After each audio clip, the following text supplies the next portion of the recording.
ومن یتق اللہ یجعل لہ مخرجا، جو شخص اللہ کا تقوی اختیار کرے گا اللہ اس کے لیے راستہ پیدا کر دے گا، جہاں بالکل نظر نہیں آئے گا کہ کوئی راستہ، اللہ راستہ پیدا کر دے گا۔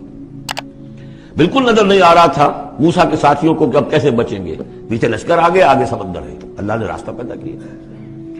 خود حضرت ابو بکر کا جو حال ہو گیا تھا کہ حضور اگر انہوں نے ذرا بھی دیکھ لیا، نیچے اپنے قدموں کی طرف بھی نگاہ ڈالی تو ہم نظر آ جائیں گے، آپ نے فرمایا لا تحزن ان اللہ معنا، راستہ نکالتا اللہ۔ پھر حضور گئے طائف، لیکن وہاں سے خالی ہاتھ آئے، مدینے میں اللہ نے خود ہی کھڑکی کھول دی، 6 آدمی ایمان لے آئے، آپ گئے ہی نہیں اور وہاں انقلاب بھی آ گیا۔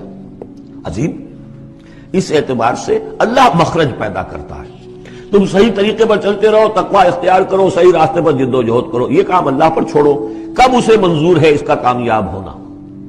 جب ہوگا وہ راستہ ایسا کھول دے گا کہ تمہیں گمان بھی نہیں ہوگا۔ وَيَرْزُقْهُ مِنْ حَيْثُ لَا يَحْتَسِبُ، اور اسے رزق دے گا وہاں سے جہاں سے اسے گمان بھی نہیں ہوگا۔ اقامت دین کی جد و جہد ہو، غلبہ دین کی جد و جہد ہو، اپنے آپ کو ان صلاتی و نسکی و محیایا و مماتی اس کا فیصلہ کرنا ہو تو سب سے بڑی رکاوٹ آتی، کھائیں گے کیا؟ تو اللہ تو کہتا ہے راضی میں ہوں، ہے ایمان اور یقین اس پر، کر کے دیکھو تو صحیح، اس پر اعتماد تو کرو۔ لیکن یہ کہ اس پر اعتماد کرنا، توکل، بڑی مشکل بات ہے۔ وہ تو جتنا ایمان ہوگا اتنا ہی اعتماد ہوگا، اور گہرا ایمان ہوگا گہرا اعتماد ہوگا۔ وَمَن يَتَّقِ اللَّهَ يَجْعَل لَّهُ مَخْرَجًا وَيَرْزُقْهُ مِنْ حَيْثُ لَا يَحْتَسِبُ وَمَن يَتَوَكَّلْ عَلَى اللَّهِ فَهُوَ حَسْبُهُ۔ یہ تو ابھی تقوی والے کی بات ہے کہ وہ وہاں سے رزق دے گا جہاں سے اسے ملے گا بھی نہیں، اور جس نے اللہ پر توکل کر لیا تو وہ اس کے لیے بہت کافی ہو جائے گا۔ توکل کر کے تو دیکھو، حسبہ، وہ اس کے لیے کافی ہے۔ یہاں تک فرمایا ہے حدیث میں من کان فی حاجت اخیہ کان اللہ فی حاجتہ، اگر کوئی مسلمان اپنے کسی بھائی کی ضرورت پوری کرنے میں لگ رہا ہے، اپنا وقت صرف کر رہا ہے، اللہ اس کی ضرورت پوری کرنی شروع کر دیتا ہے۔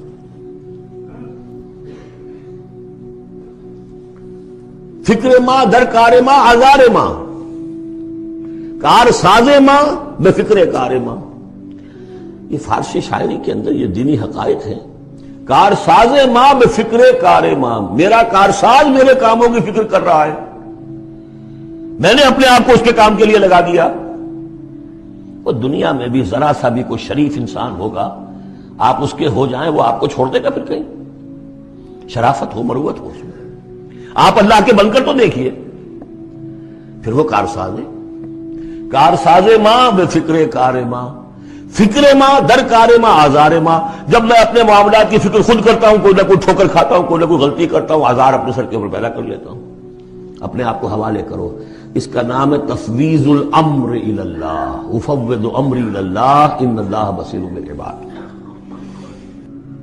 ان اللہ بالغ امرہ، اللہ تعالیٰ تو اپنا معاملہ تو پورا کر کے ہی رہتا ہے، وہ تو دین کو غالب کرنا ہی ہے۔ کون اس کے اندر نفع کما گیا، کون محروم رہ گیا، یہ ان کی قسمت ہے۔ ابو بکر اور عمر اور عثمان اور علی اور عبد الرحمن ابن عوف یہ اپنی بازی جیت گئے، ابو جہل ابو لہب محروم رہ گئے۔ یہ تو اب ان کا معاملہ ہے، اللہ تو اپنی بات پوری کرا دے گا، اور اس دنیا کے ختم ہونے سے پہلے پہلے پورے کل ارضی پر اللہ کا دین غالب ہوگا، یہ ہونا ہے۔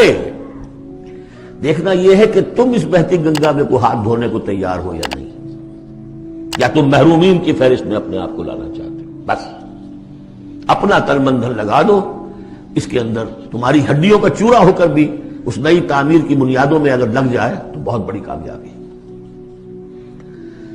قد جعل اللہ لکل شیء قدرا، بہت عمدہ مقام ہے، اللہ نے ہر چیز کے لیے ایک اندازہ مقرر کیا ہوا ہے، کب اللہ کی مدد آئے گی یہ بھی اس نے طے کیا ہوتا ہے۔ You have to qualify, pre qualification conditions ہیں، تب مدد آئے گی، یوں نہیں آتی مدد۔